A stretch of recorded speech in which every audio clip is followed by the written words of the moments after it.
Toute l'actualité télévisuelle des 168 dernières heures, bonjour et bienvenue pour votre nouveau numéro du TV 168. Et en ce 2 février, voici la une.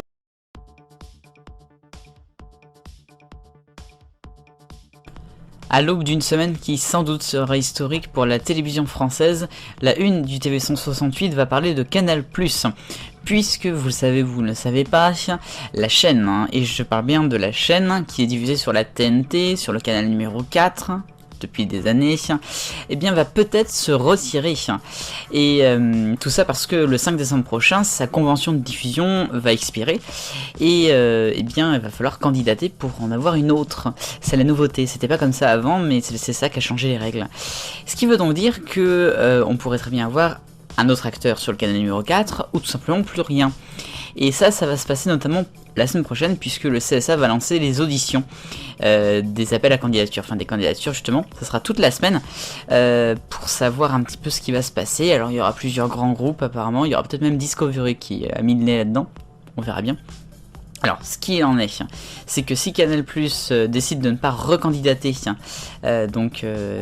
pour son canal numéro 4, eh bien, elle sera disponible uniquement sur le satellite, sur les box, et puis bien sûr sur internet. Mais ce qui veut dire quand même qu'on arrêtera une sacrée diffusion de la TNT depuis plus de 35 ans maintenant. Donc voilà, ça va peut-être faire changer les choses. Les auditions, ça sera à partir de lundi, et on va sans doute savoir qui y sera et comment ça va se passer très prochainement. Affaire à suivre.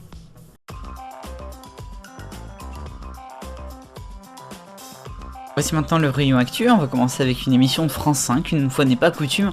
Vous connaissez peut-être L'Œil et la Main, c'est diffusé tous les lundis à 10h, et c'est une émission qui est destinée bien évidemment aux personnes qui pratiquent ou qui comprennent la langue des signes. C'est un programme qui a fêté lundi dernier ses 25 ans. Il a été lancé en 1994, enfin 94-95, et donc ils ont fêté leurs 25 ans. Bon anniversaire! Bataille des canaux, c'est ce qui va, je pense, résumer l'année 2020, et on va parler de France 4, François qui vont disparaître, et les chaînes info, notamment France Info, LCI, qui vont vouloir peut-être prendre les canaux. Et il y a eu une interview dans Figaro cette semaine de Alain Veil, le patron de BFM en gros, qui lui, eh bien, voudrait que ça change pas vraiment, ou que s'il y a un bloc, eh bien, que tout le monde y gagne, parce qu'évidemment il ne veut pas perdre sa place de première chaîne. À noter quand même que c'est une demande de chaîne en difficulté, selon lui, pour LCI et France Info. Ce qui ne serait pas faux. Et puis dans l'actualité également, Thomas Voeckler, qui est un ancien cycliste que on connaît peut-être, et qui surtout est consultant de France TV Sport depuis 2 ans maintenant, notamment sur le Tour de France.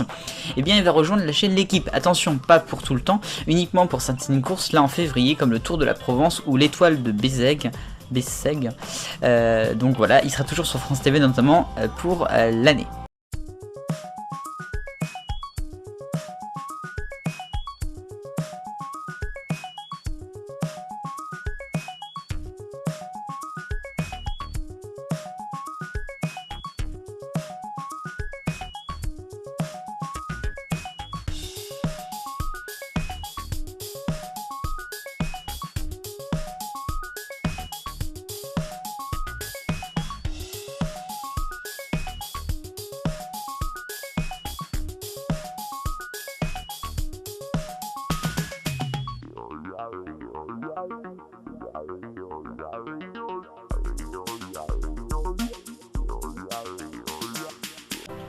Un focus dans le CSA maintenant, puisqu'il a annoncé cette semaine le nombre de plaintes qu'il avait reçues en 2019. Eh bien c'est un immense bond par rapport à 2018 où il y en avait eu 30 000. En 2019 il y en aura eu 70 000, c'est énorme, 70 000 plaintes donc. Alors ça ne dépasse pas le record de 2017 où il y en avait eu 20 000 de plus. Il y avait notamment eu, je crois, le canular homophobe d'Hanouna. Donc et ben justement, étrangement, Hanouna n'est que 6ème cette année, enfin l'année dernière en 2019 du classement, avec environ 2000 plaintes. Mais il y aura eu surtout LCI avec l'histoire du salaire des enseignants, il y aura eu Christine Angot de On n'est pas couché, et bien sûr Éric Zemmour.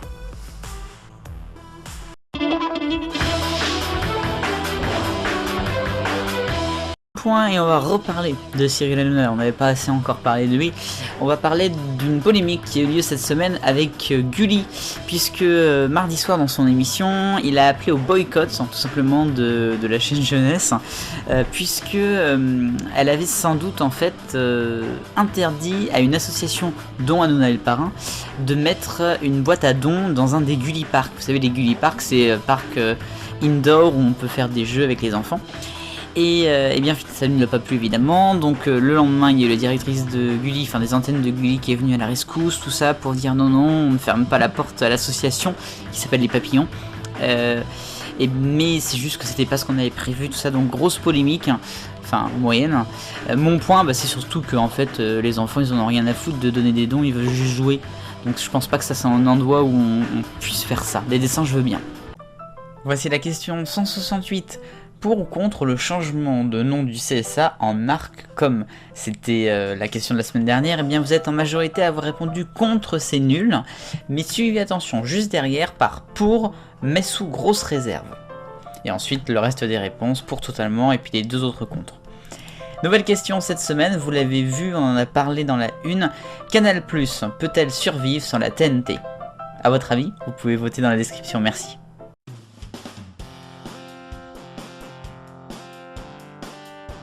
Voici l'agenda de la semaine prochaine à la télévision. Mardi soir sur France 2, ça sera la deuxième édition du Grand Oral présenté par Laurent Ruquier en prime time à 21h10. Vendredi sur TF1, deuxième partie de l'émission Star à nu avec les femmes cette fois-ci, ça sera également en prime time.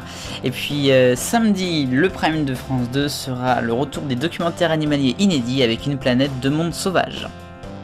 Et c'est tout pour ce dimanche et pour ce 136e TV 168. Joyeuse chandeleur à toutes et tous.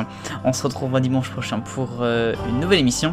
Vive le bonheur, on est tous des millions de copains. Salut.